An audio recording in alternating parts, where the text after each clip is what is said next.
রবিবার ওটা ক্লাসে ঠিক করে দিবেন। রবিবারে 6:30-এ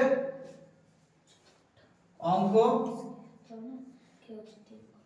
আর কি থাকছে বিজ্ঞান। কি থাকছে অঙ্ক আর বিজ্ঞান। 2 নম্বর সোমবার সোমবার থাকছে আমাদের 6:30-এ কি থাকছে অঙ্ক পরিবেশ পরিবেশ 3 নম্বর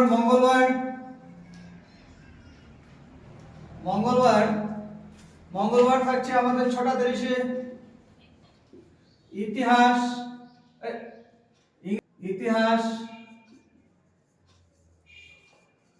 ভূগোল, তাই তো? আছে তোদের এই সাবজেক্ট গুলো আছে? বৃহস্পতিবার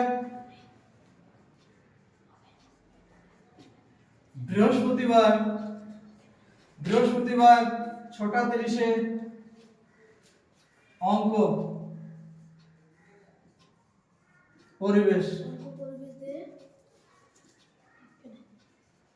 ঠিক আছে। ওই শুক্রবার বাংলা কোটা আছে একটা 6:30-এ বাংলা। তো শনিবার ইংরেজি ইতিহাস ভূগোল। শনিবার ইংরেজি ইতিহাস ভূগোল। 6:30-এ ইংরেজি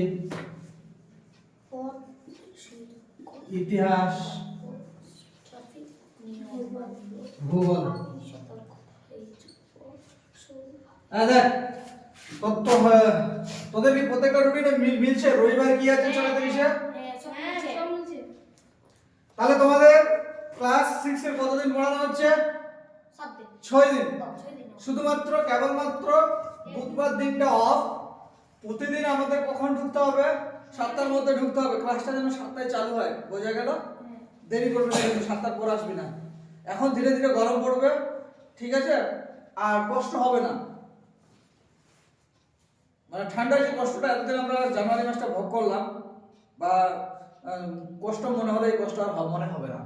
তো আমাদের রবিবারে সকাল 7টার দিকে, যেটা 6:30 আছে, তোমাদের টাইম দেওয়া আছে। ক্লাসটা 7টায় স্টার্ট হবে, অঙ্ক বিজ্ঞান। ঠিক আছে, তোমাদের অঙ্ক মাস্টার করাবে। সোমবারে 6:30-এ অঙ্ক পরিবেশ। ঠিক আছে, অঙ্ক পরিবেশ করাবে, একই টাইম সেম টাইম অঙ্ক মাস্টারই করাবে। মঙ্গলবারে 6:30-এ ইংরেজি ইতিহাস ভূগোল। ঠিক আছে, ইংরেজি মাস্টার করাবে। বৃহস্পতিবারে 6:30-এ অঙ্ক আবার পরিবেশ, অঙ্ক মাস্টার করাবে।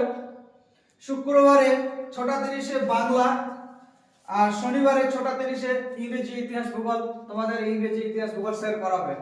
তো তোমাদের এই হচ্ছে সপ্তাহে 7 দিনের মধ্যে তোমাদের 6 দিনের রুটিন আমরা তৈরি করে দিয়েছি। তোমরা প্রতিদিন সকালে পড়তে আসবে, কেউ কোনোদিন গ্যাপ দিবে না। আর রেগুলার পড়াটা তোমাদেরকে করে নিয়ে আসতে হবে। রেগুলার প্রতিদিনের পড়া প্রতিদিন। কেন বলছি? এই যে প্রথম থেকে আমরা প্রতিদিনের পড়া যদি প্রতিদিন করি, তাহলে এরপরে যখন রিভিশনে যাব আমরা, তখন একটা করে চ্যাপ্টার পড়ে আসতে বলবো, তখন তোমাদের চাপ মনে হবে না, প্রেশার মনে হবে না। তোমাদের এই কথাটা বারবার করে বলছি, মাথায় তোমরা মনে রাখবে।